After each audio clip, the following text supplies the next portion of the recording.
সবচেয়ে ভয় হচ্ছে গিয়ে বেঁচে থাকা। ব্যারিস্টার সুমনকে দেখা মাত্র মারতে ছুটে আসেন ব্যারিস্টার সৈয়দ সাইদুল হক সুমনের উপর হামলা ও গাড়ি ভাঙচুরের অভিযোগ উঠেছে। আড়ুয়াকান্দি এলাকায় পৌঁছালে তাদের উপর দেশীয় অস্ত্র নিয়ে হামলা চালায় দুর্বৃত্তরা। ভাঙচুর চালানো হয় গাড়িতে। ঝুঁকি এখন সবচেয়ে বেশি বলে জানিয়েছে। ব্যারিস্টার সুমনকে হত্যা করার চেষ্টা, শুধু হত্যাই নয়, হত্যা করার পরে লাশটাকে গুম করে ফেলার চেষ্টা। আপনারা জানেন এর আগে এমপি আনারকে মেরে তার লাশ গুম করে ফেলা হয়েছিল। একইভাবে ব্যারিস্টার সুমনকে মেরে তার লাশটাকে গুম করে ফেলবে। আপনারা দেখতেই পাচ্ছেন রাস্তার মধ্যে তার গাড়িকে কিভাবে ভাঙচুর করা হচ্ছে। এবং ব্যারিস্টার সুমন এই ঘটনার পর এসে কি বললেন, কেন তার সঙ্গে এরকম করা হচ্ছে, সবকিছু ব্যারিস্টার সুমন এই ভাষণের মাধ্যমে বলে দিয়েছেন। তিনি বলেন, আমার জীবন অত্যন্ত ঝুঁকির মধ্যে রয়েছে। ব্যারিস্টার সুমন বলেন, আমি ঘর থেকে বের হলে মৃত্যুকে সাথে নিয়ে বের হই, কারণ বর্তমান সময়ে এমপিদের জীবন সবচেয়ে বেশি ঝুঁকির মধ্যে থাকে।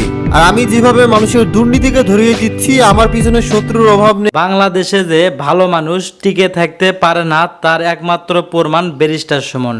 তো বন্ধুরা, আজকের ভিডিও টাইটেল এবং থাম্বনেল দেখে এতক্ষণ আপনারা বুঝতেই পারছেন আজকে আপনারা কোন ভিডিওটি দেখতে যাচ্ছেন। বাংলার ফাটাকিষ্ট ব্যারিস্টার সুমন, তিনি সৎ এবং নীতিবান মানুষ, তাই তার উপর এত নির্যাতন করা হচ্ছে। তো বন্ধুরা চলুন ভিডিওতে আর বেশি কথা না বলে এই বিষয়ে ব্যারিস্টার সুমন কি বললেন চলুন সরাসরি আজকে আমরা তার কাছে চলে যাব।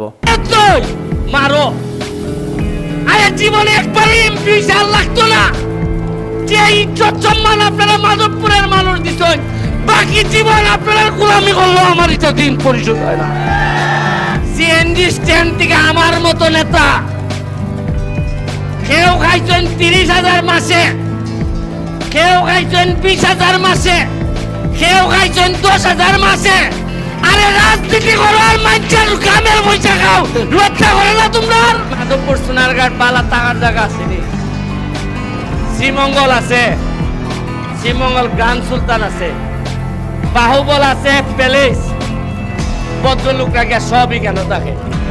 হেরে সোনাঘাট মাধবপুর, মাধবপুর সোনাঘাট থেকে মন্ত্রী আছিল, তাও তো ভদ্রভাবে একটা হোটেল নাই টাকা। খেরে থাকলো না কেন, আমরা কি তা পয়সা কম আছিল না তা? আপনারা কি জানেন মাধবপুর ওই খাসটি ব্রিজ আছে না, নিছিলেন ব্রিজের কাছে সিএনজি ওয়ালাদের কাছ থেকে প্রতি সিএনজির কাছ থেকে টাকা নিছেন পৌরসভায় 10 আর নেতা হলতে নিছেন 30 করে, এক একটা সিএনজির কাছ থেকে নিছেন 40 টাকা করে। কত হইরা নিছেন? আচ্ছা, যে বেটা সিএনজি ড্রাইভার ডেইলি আমার মতো নেতা হলে 40 দেওয়ান লাগে, এই টাকাটা যাত্রীর কাছ থেকে তুলছে না? এ যাত্রীরা দা লাগাইবার বাকি খালি রাত 8টা বাজলে হয় 12 দিবাই, 10টা বাজলে হয় 15 দিবাই, কারণ হলে এত 40 টাকা দিতে হয় নেতারে। আপনারা আশ্চর্য হইবা, সিএনজি স্ট্যান্ড থেকে আমার মতো নেতা কেউ খাইছেন 30,000 মাসে, কেউ খাইছেন 20,000 মাসে, কেউ খাইছেন 10,000 মাসে। আরে রাজনীতি করো আর মানুষের গ্রামের পয়সা খাও, রক্ষা করে না তোমরা? আরে খাইতে খাও, আমার কাছ থেকে খাও, নির্যাতিত নিপীড়িত মানুষের গ্রামের পয়সা খাও, রক্ষা করে না তোমরা? আরে মারবা তো মারো, আরে জীবনে একবার এমপি সাল লাগতো না, যে ইজ্জত সম্মান আপনারা মাধবপুরের মানুষ দিচ্ছেন, বাকি জীবন আপনারা গোলামি করলো, আমার এটা দিন পরিশোধ হয় না। তবে বাইটা চাইরা দিতে যতদিন বাচ্চা আছে এমপি টাকা কোনো এমপি তাইকা যদি মাল না বানায়, এমপি তাইকা যদি 2 নম্বরই পয়সা না কামায়, টাকা বানানিটা চাইরা দিলে এমপি গিরি কি জাত কঠিন আমার দ্বারা যাই। কে দেখবেন আমার বাসার মধ্যে শত শত মানুষ, আমার জানটা জান নাই, সকাল 9টার থেকে রাত ঘুমাইছি 3টায় খালপা, সকাল 9টায় উঠিয়া অন্তত 100 মানুষের সমস্যা শুনছি। যে বেটায় মেম্বারের দ্বারা যাইতে পারে, কোন যে ব্যারিস্টার আইছে কয় আইও এমপির দ্বারা। যে বেটা জামাইর সাথে খাইয়া যাই বউ বাপের বাড়ি কয় আইও ব্যারিস্টারে করো আইয়া কয় জামাইয়ে মারে ইটো আমি বিচার করে যাওয়াম তোকা কিতা হরমো মানছে ভালোবাসতাম কে যাইতাম হইয়া ভালোবাসলে তো যাওন যায় না বালাইয়া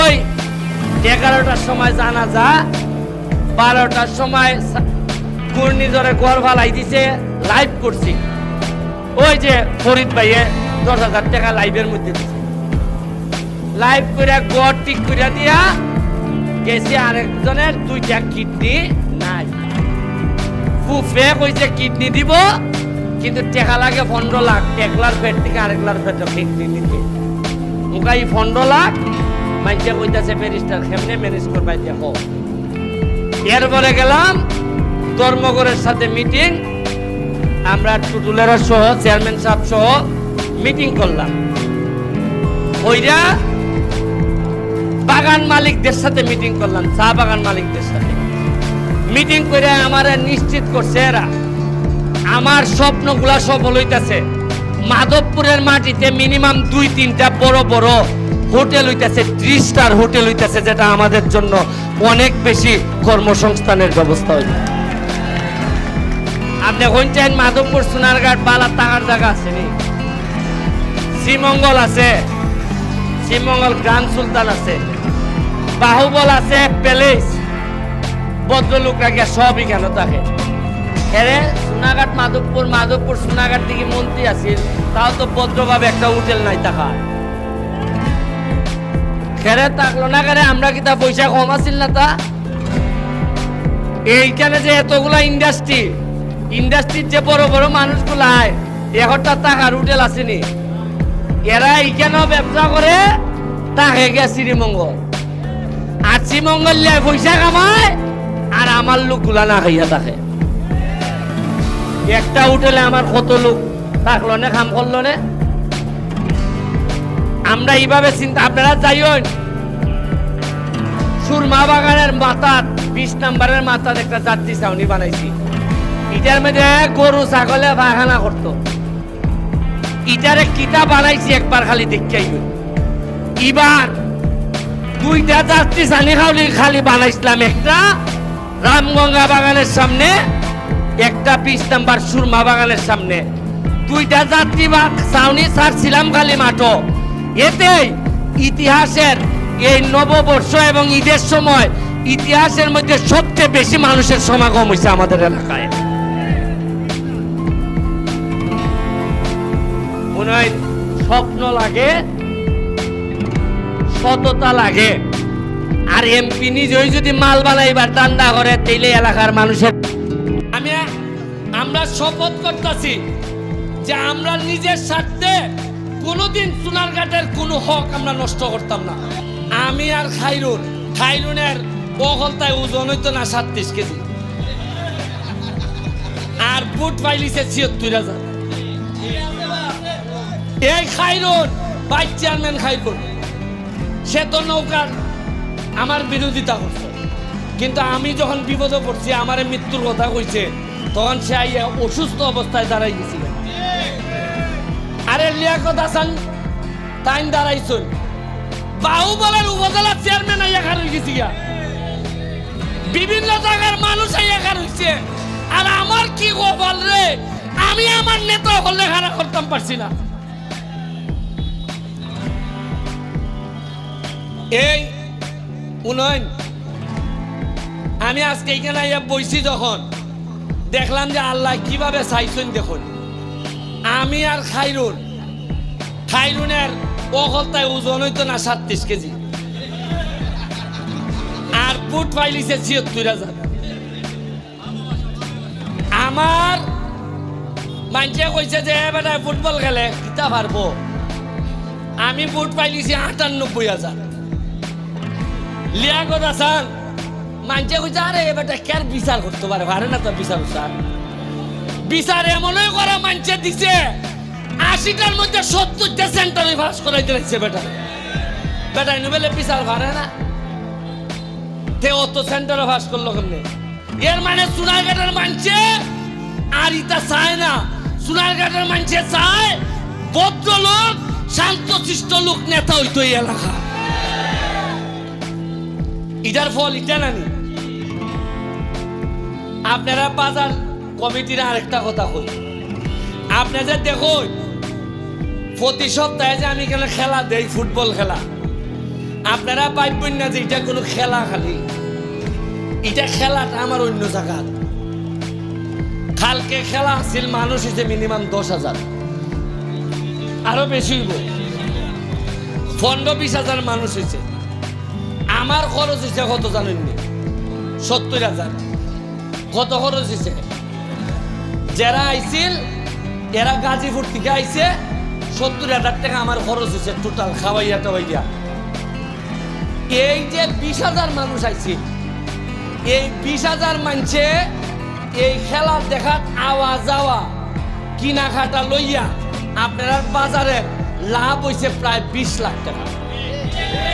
এখন আমি হিসাব দেই কেমনে, যে বেটা বাড়িতে আসছিল সিএনজি দিয়ে আইছে না, সিগুড়ার থেকে আইছে, বেটা বাইত বইয়া টিভি দেখলো না, আইছে নি টমটমলায় রুজি করছে নি, বাহুবল থেকে ওই মাধবপুর থেকে মিনিমাম অন্তত বাউন্ডারের থেকে 2,000 লোক আইছে, সিলেট থেকে আইছে, এরা খিতা দিয়ে আইছে, আইয়া শাস্তাগঞ্জ লাইন খিতা দিয়ে আইছে, সিএনজি দিয়ে আইছে, আইয়া আইছে 3টার সময়, কয়বে একটু আগে আইছি বে, সোনার বাংলাটা আমার কিছু খাইতো, এর বাড়ি কোনানো সিলেট, খাইছে সোনার বাংলা সেরাটন, খাইয়া টেকাটা খার পকট গেছে সোনার ঘাটে, গেছে মাঠো গিয়া ওই আইতাছি না আমরা, এখনো শুরু হয়েছে না, বাদামলা যায়, ভাই 20 টাকার বাদাম দে, এই 20 টাকা খার পকট গেছে।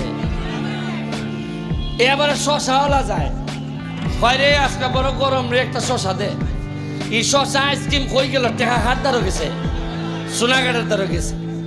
খেলা দেখিয়া আইসা, আইয়া দেখা গাড়ি ঘোড়া পাইতেছে না, মানুষ বেশি, আইয়া কয় ওই আমার মায়ে যে লাগলা খাবার নিতাম খামের বুড়ির লেগি, খাবার ওই আমায় গেছি এই ওই কিতার মধ্যে গাউছিয়াত আমায় গেছিয়া, আমায় একলা শাড়ি কিনছে, ই টেকা খার পকেটও গেছে, টেকা আসিল সোনারঘাটের বাইরে, আইয়া আমাইছে গুনানো। আপনারা যে আমারে কই না রেবো ব্যবসা মান্দা রেবো, মান্দা হইতো না, খেলে বাইরের মানুষ আইনি, বাইরের মানুষ না আইলে ব্যবসা মান্দা হইব না, তো পালা হইব নি।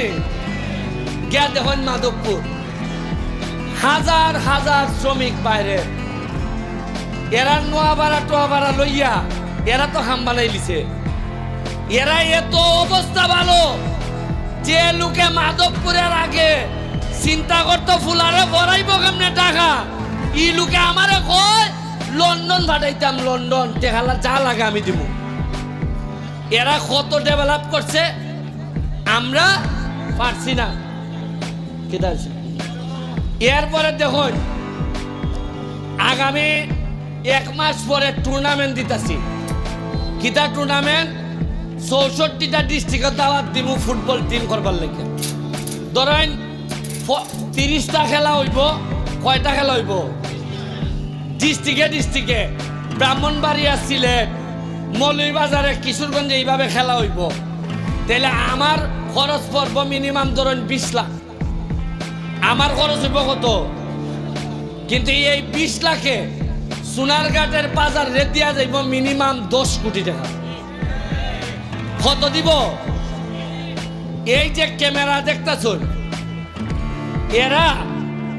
এরা খালি আমার বক্তব্য আর ফুটবল ম্যাচে খেলা দেখাইয়া খালা নাইজেরিয়া নাইব, সাদা আইব, ইটার সাথে আলাপ আলোচনা করিয়া বাজারে বানাইব 20 কোটি, এরা মিনিমাম 1 কোটি টাকা বানাইব। জিগাই দেখুন আপনি কত গেল? 21 কোটি। এটা কিন্তু সরকারের বরাদ্দ না, আরো বেশি, ওই তো এরা কয় আরো বেশি। এই যে ক্যামেরা দেখতেছুন, সবাই টাকা ইনকাম করতেছে। এইখানে এমনও ছেলে আছে বিদেশ খাতার যাইবার টিকিট রেডি বন্ধ আছে, এ কয় আমি আর যাইতাম না। এইটা বাদ দিয়া জিগাইলাম কত, হয় 20 লাখ টাকা জমাই নিছি। আপনারা চিন্তা করতে পারতেন না সোনারঘাটের ডেভেলপমেন্ট আমরা কোন দিকে লইয়া যাইতেছি। বুঝেন না কি যার জ্বালা হইলে 6 মাসের মধ্যেই আমারে মাইরা লাউন লাগে। আপনার কালকে আমি কইলাম যে যদি এখন সেক্রেটারির বিচারটা এই সময় হইতো তাইলে আমারে মারার থ্রেটটা এখনই দিতে পারলো না। কারণ এরা দেখছে অনেকে যে আরে বাজার সেক্রেটারি মাইরা লেছি বিচার হয় না, আর ব্যারিস্টারে মারলে আচ্ছা না হয় 2-1 লাখ জেলও গেল। একটা বিচার না হইলে পরবর্তী অপরাধের লাগে আবার নিশ্চিত হন লাগে। তবে আমি কইয়া যাইতেছি এমপি হইছি তো, আমি এই বিচারের জন্য এই চার্জশিটই কেন আসে না এইটার জন্য আমি আপনাদেরকে বলে যাচ্ছি, আমি এটা নিশ্চিত করব যেন বিচারটা নিশ্চিত হয়। তবে এইখানের মধ্যে আমাদের লোকজন আছে যারা অনেকে আসামি হয়েছে, তাদের ব্যাপারেও আমার বক্তব্য অন্যায়ভাবে যেন কোনো লোকরে আসামি করা না হয়। আপনারা একটু দাঁড়ান, বাচ্চা সব দাঁড়ান, মামা আপনিও দাঁড়ান। আমরা এই 4 জন আপাতত আমরা নতুন নেতা হয়েছি। আমি আপনার সামনে এই 4 জনের হাত তৈরি আমরা শপথ করতেছি। ধরেন আপনারা একজন একজন হাত ধরেন, অসুবিধা নেই, ধরেন ধরেন। আমরা শপথ করতেছি যে আমরা নিজের স্বার্থে কোনোদিন সোনারঘাটের কোনো হক আমরা নষ্ট করতাম না। আমি বিশ্বাস করি আমার 3 জন পার্টনারেরা এদেরকে নিয়ে আমরা সোনারঘাটটারে বহু দূর নিয়ে যাইব। এটা আমরা শপথ, এটা আমার বাবা মার উপরে রাখতে আমাদের শপথ যে সোনারঘাটের স্বার্থ নষ্ট হয় এইরকম কোনো কাজ যেন আমরা না করি। ভালো থাকবেন, জয় বাংলা। তবে আমরা ইকুয়াই ব্রিজ যেটা ওই সিঙ্গেল লাইন হয়েছে, ঘন্টার পর ঘন্টা খারুই তখন লাগে, যেটা এটা প্রায় 176 কোটি টাকার বাজেট হয়েছে। ওইয়া কাজ অনেকটুকু আগাই গেছি গিয়া। আপনারা চিন্তা করতে পারতেন না প্রত্যেকটা দিন ওই মন্ত্রণালয় গিয়া বই থাকি যেখানে ওইটা দেয় বরাদ্দ।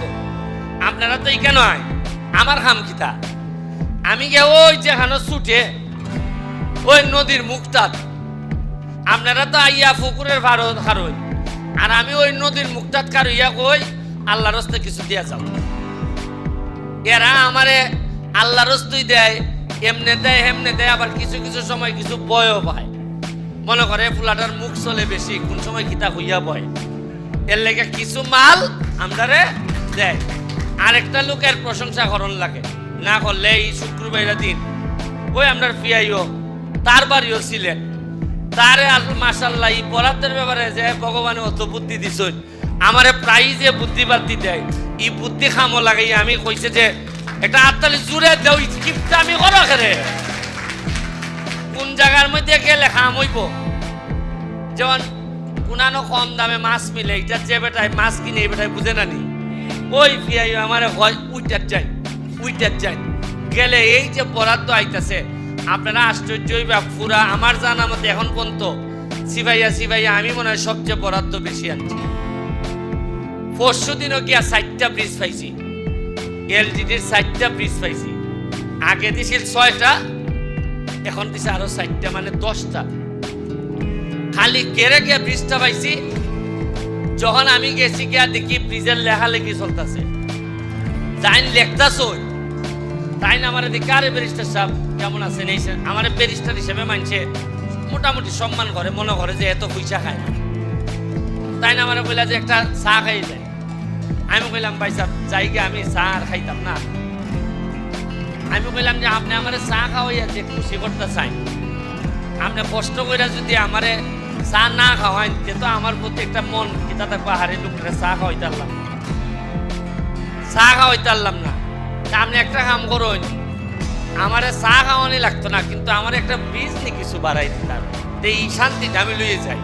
সাথে সাথে হইল যে আচ্ছা ওইখান থেকে কিছু বাড়াইয়া তারে আরো 4টা ব্রিজ বাড়াই দাও। একটা ব্রিজের দাম 7 টাকা বুঝছেন না, ওইটা না চাইতাই হোক। আচ্ছা আরেকটা জিনিস হলো গিয়া ওই যে আমরা খোয়াই নদীর ব্রিজ যেটা এখন যেটা ওই যে আজকে থাকে যে আর 60টার কোথায় এটাই এখন আপডেট আমি পাইছি না, তবে আমরা ইকোয়াই ব্রিজ যেটা যেটা ওই সিঙ্গেল লাইন হইছে ঘন্টার পর ঘন্টা খারুই তখন লাগে যেটা, এটা প্রায় 176 কোটি টাকার বাজেট হয়েছে। ওইয়া খাস অনেকটুকু আগাই গেছি গা। আমার একটা বিশ্বাস, আমি অল্প দিনের মধ্যেই একটা সাক্ষী অন্তত আমি হইতাম পারবো, শ্যামলী উদ্বোধন হইব, একটা 48 দিন শুরু হবে। এরপরে ওই যে আরেকটা জিনিস শুনুন, এখানে একজন লোক আইছে সোনারঘাট কেমনে আগুয়ায়, আমি একটা উদাহরণ দিই। আসান ভাই নাম একটা লোক আইছে আজকে, তারে আমি জীবনে আজকে প্রথম দেখছি, খেরে দিছি দেখছি সে বাহুবল গেছে গাছ লাগাইতো, কিতা লাগাইতো, সে একটা এনজিও একটা ফান্ড পাইছে, ফান্ড থেকে সে গাছ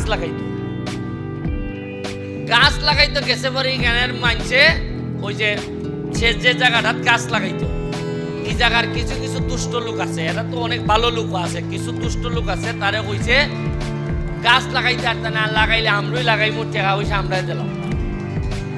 বেটা কয় আমি তোমার টেকা দিবার লেগাইছি, আমি তো গাছ লাগাইবার লেগাইছি। ওই উনকা বেটারে বাধা দেওয়া আরম্ভ করছে।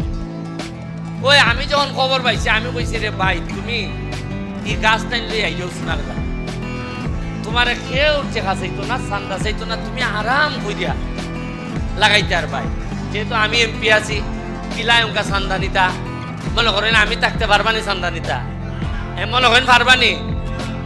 আরে আমি না হাত দিয়া পারি না, ভাও দিয়া পারি না, রাত দিয়া তো পারবো, খামড়ানি যায় না নি?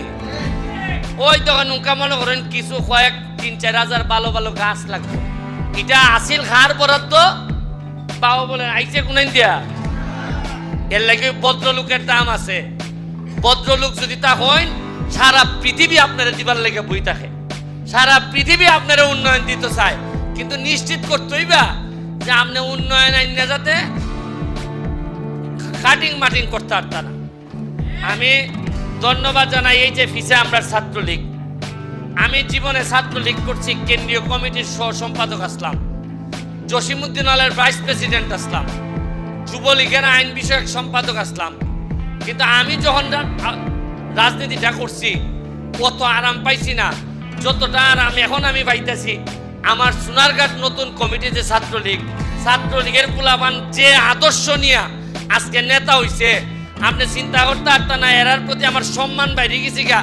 এরা একটা ছেলে আমার কাছে ইয়া কয় না যে ভাই সাহেব আমি দল করি, আমার একটা ব্যবসা করে দেন, আমারে কিছু বালু আইনে দেন, আমারে গাছ কাটতে দেন, এরা বরং কয় ভাই সাহায্য যেটা দেন, যদি আমরারে লাগে প্রকৃত গরিব পার করবার লাগিয়া তাইলে আমরারে দিন, আমরা নিয়ে আপনারা হাতে নিয়ে দিয়াই মুইটা আপনাদের। এটা হইল আমার ছাত্রলীগ, আমি সোনারঘাট ছাত্রলীগ নিয়ে অহংকার করি। সোনারঘাট ছাত্রলীগের পোলামান্তের প্রকৃত বঙ্গবন্ধুর আদর্শের যে ছাত্রলীগ এটা সোনারঘাট আছে, আমি ধন্যবাদ জানাই। এই ছাত্ররা যেদিন বড় হইব এরই একদিন আমার কাছ থেকে মাইক নিব, নিয়ে এরই নেতা হইব।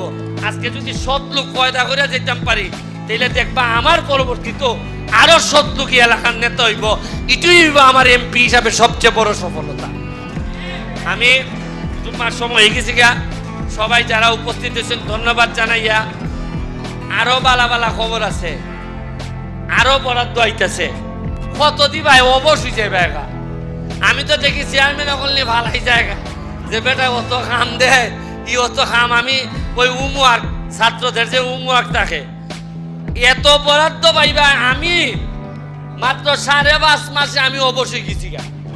কারণ আপনি ঘরে ঘরে বাড়তে গেলে খিজাত কঠিন, প্রকৃতভাবে বাড়তে গেলে খিজাত কঠিন। আর লাইলাম সালাম আলাইকুম নিয়ে গে তুমি আইয়া, আর তাই না বললে নিয়ে গে দোকান হবে চিলিও শেষ। ইটা করলে তো আরাম। ওই লালমিয়া ভাই খালি যদি মাল লাইন কখন যেত যে লালমিয়া ভাই আইব, তুমি এমনি সিবাদে আইন নিয়া দোকান হারাই দিও, লালমিয়া ভাইও দোকানে দোকানে কারবার শেষ, কোনো কষ্ট নাই। এমপি সাহেবের সামলা দিয়ে একবার জলজলি পড়তেছে। তাইলে জননেত্রী শেখ হাসিনার লেগে দোয়া করবাই, আর আমরার লেগে দোয়া করবাই, যাতে আমরা ইমান আমলের সাথে তোমরারে সেবাটা দিয়া যাইতাম পারি। কয়দিন বাঁচবো মরমো আত্মহত্যার কথা জানি না, তবে যতদিন বাচ্চা আছি আপনার লাগে আমরা খাস করে যেতাম চাই। জয় বাংলা। হ্যাঁ, শুরু করিতেছি মহান আল্লাহর নামে, যিনি পরম করুণাময় এবং অত্যন্ত দয়ালু। আপনারা জানেন যে সিলেটের বিভিন্ন জায়গায় বন্যা হয়েছে। আমি আমার এলাকা এই চুনারঘাট মাধবপুরের বিভিন্ন জায়গায় বন্যার ক্ষতি দেখতে যাচ্ছি। তো দেখতে যাচ্ছি সাথে সাথে আমার মনে হয়েছে যে কিছু লোকরে ত্রাণ সহযোগিতা দেওয়া দরকার, খুব বেশি না, তাও অল্প মানুষের ত্রাণ সহযোগিতা দেওয়া দরকার। এবং এরই সাথে আপনাদেরকে একটা ভালো খবর দিতে চাই যে আমার এলাকায় আমাদের ছাত্রলীগের যে কমিটি, নতুন কমিটি হয়েছে, কমিটির সভাপতি হচ্ছে গিয়ে রাসেল, এই ছেলেটা রাসেল, আর আরেকটা ছেলে হচ্ছে গিয়ে আমাদের মাসুম। তারা সভাপতি সেক্রেটারি হয়েছে এবং এখানে নতুন কমিটির সাংগঠনিক সহ যারা আছেন, তো তারা কমিটি পাওয়ার পর, নেতা হওয়ার পরেই তারা যখনই আমার কাছে আসছে আমার দোয়া নিতে, আমি বলছি যে দোয়া আসলে শুধু আমি এমপি সাহেবের দোয়া নিলে হবে না, তাদেরকে যে বঙ্গবন্ধুর আদর্শের যে জায়গাটা, বঙ্গবন্ধুর আদর্শের জায়গা হচ্ছে গিয়ে যেখানেই মানুষের কষ্ট হবে এইখানেই বঙ্গবন্ধুর আদর্শের লোকজন দাঁড়াই যাবে। তা আমার অত্যন্ত ভালো লাগতেছে যে নতুন কমিটি সবাই মিলে আজকে নিজেরা ম্যানেজ করে একটা ত্রাণ, এই যে প্রায় 300 প্যাকেটের মতো ত্রাণ এই যে মানুষের জন্য নিয়ে আসছে। বলেন যে এর চেয়ে অনেকেই মনে করেন যে কমিটি হওয়ার পর বড় 300-400 মোটরসাইকেলের একটা র্যালি করলে মনে হয় সবচেয়ে ভালো হয় না। এই যে কমিটি হওয়ার পর, নেতা হওয়ার পর যে রেসপন্সিবিলিটি তাদের কাছে এখন জন্মাইছে, এই রেসপন্সিবিলিটি হচ্ছে গিয়ে মানুষের পাশে দাঁড়ানো, নির্যাতিত নিপীড়িত মানুষের পাশে থাকা এবং এইভাবে বঙ্গবন্ধুকে আরও সম্মানিত করা, জননেত্রী শেখ হাসিনার হাতকে শক্তিশালী করা। তারা দেখেন এই ত্রাণগুলা নিয়ে এখন মানুষের কাছে যাবে। আমি এই পর্যায়ে আজকে যিনি সভাপতি হয়েছে রাসেল, আমার একজন ছোট ভাই, ছোটোবেলা থেকে একসাথে বেড়ে ওঠা একই অঞ্চলের, আমি তাকে বলবো যে আচ্ছা তোমার অনুভূতিটা বলো যে এই যে মানুষের পাশে থাকার এখন ভালো লাগতেছে কিনা নাকি? এটা আমাদের অনুভূতিটা ভাষায় প্রকাশ করা যাবে না। খুব ভালো লাগতেছে, মানুষের কল্যাণে কাজ করতে পেরে আমরা নিজেকে অনেক বড় গর্ববোধ মনে করতেছি। পাশাপাশি আপনাকেও ধন্যবাদ ভাই, আপনার দিক নির্দেশনায় আমরা উপজেলা ছাত্রলীগ এই কার্যক্রমে অংশগ্রহণ। Thank you. এখানে আমাদের একটা ইয়াং ছেলে সাংগঠনিক সম্পাদক, তুমি বলো তোমার কেমন লাগতেছে যে এই যে মানুষের জন্য দাঁড়াইতেছো, যে ছাত্রলীগ মানুষের পাশে দাঁড়াবে, এটাই তো নিয়ম। আমি ধন্যবাদ জানাই আমার ছাত্রলীগের লিডার ফরিদুর রহমান রবিন ভাইকে, আমাকে এই অল্প বয়সে যে আমাকে সাংগঠনিক সম্পাদক একজন একটা বড় একটা দায়িত্ব দেওয়া হয়েছে। তারপরে বিশেষভাবে ধন্যবাদ জানাই আপনাকে, আপনি আমাদের আপনার দিক নির্দেশনায় আমরা এই যে গরিবের পাশে দাঁড়াইতে পারছি। মানে অনুভূতিটা বলো যে আসলে এই যে মানুষের পাশে দাঁড়ানো, ছাত্রলীগ হয়ে গরিব মানুষ বা অসহায় মানুষের পাশে দাঁড়াইতে আমার সবচেয়ে বেশি ভালো লাগে। আমি সবসময় যেন আমি গরিব বা সবার পাশে সবসময় থাকতে ছাত্রলীগ হয়ে। Thank you. যাকে তুমি দুই কথা বলবা যে তোমার কেমন লাগতেছে? তুমি আসলে ছাত্রলীগের একজন সাংগঠনিক সম্পাদক হওয়াতে আমার অনেক আনন্দিত লাগতেছে। আর আমরা এমন একজন এমপি পাইছি যাকে অনুসরণ করে আমরা মানবতার ফেরিওয়ালা, যাকে অনুসরণ করে আমরা গরিব দুঃখী মানুষের মাঝে ত্রাণ বিতরণ করতে পারতেছি। আমরা অনেক আনন্দিত যে আমাদের ইরমাকে এমপি। Thank you. আমি আপনাদেরকে একটা কথা বলতে চাই, আমার এলাকার ছাত্রলীগরে আমি কিভাবে নিজে ছাত্রলীগ করে আসছি। আমি ছাত্রলীগের অ্যাসিস্ট্যান্ট সেক্রেটারি ছিলাম কেন্দ্রে। আমি আপনাদেরকে দেখাইতে চাই যে আমার এলাকার ছাত্রলীগ কিভাবে প্রতিটা মানুষের হৃদয়ে বসবাস করতে পারে। তারা টায়ার্ড হয়ে যাবে কাজ করতে করতে। আমি এমপি হিসাবে যা বরাদ্দ পাবো তার একটা বড় অংশ ছাত্রলীগরে দিয়ে আমি মাঠে নিয়ে কাজ করাইতে চাই। এবং এদেরকেই আপনারা যদি জিজ্ঞেস করেন যে আমার পরিবর্তিতে ভবিষ্যৎ কারা, এদেরকে দিয়েই আমি ভবিষ্যৎ বইলে দেয়া লাগবে না। এদের কর্ম, এরা যখন মানুষের দুয়ারে দুয়ারে যাবে তখন এদের কর্মই এদেরকে বড় বড় নেতৃত্বের দিকে পথ দেখাবে। আমি অত্যন্ত আনন্দিত ছাত্রলীগের নতুন কমিটিতে যারা আসছে, মাসুম সহ। ধন্যবাদ জানাচ্ছি ফরিদুর রহমান রবিন, জেলা ছাত্রলীগের সেক্রেটারি এবং সভাপতি তন্ময়, এবং কেন্দ্রীয় ছাত্রলীগের আমাদের সভাপতি সাদ্দাম এবং ইনান সেক্রেটারি, তাদের সবাইকে আমি আমার ব্যক্তিগত পক্ষ থেকে শুভেচ্ছা এবং আমার এলাকার মানুষের পক্ষ থেকে তাদেরকে শুভেচ্ছা জানিয়ে আজকের মতো বিদায় নিচ্ছি। ভালো থাকবেন, সুস্থ। তো বন্ধুরা, এতক্ষণ আপনারা দেখলেন ব্যারিস্টার সুমনের বিভিন্ন বক্তব্য কেটে কেটে লাগানো রয়েছিল। এই সমস্ত ভিডিওগুলো দেখে আপনাদের কী মন্তব্য অবশ্যই কমেন্ট বক্সে কমেন্ট করতে ভুলবেন না। আর হ্যাঁ, ব্যারিস্টার সুমনের এমন নিত্য নতুন আপডেট খবর সবার আগে পেতে এখনই আমাদের পিচ্চি সাকিব চ্যানেলটি সাবস্ক্রাইব করুন।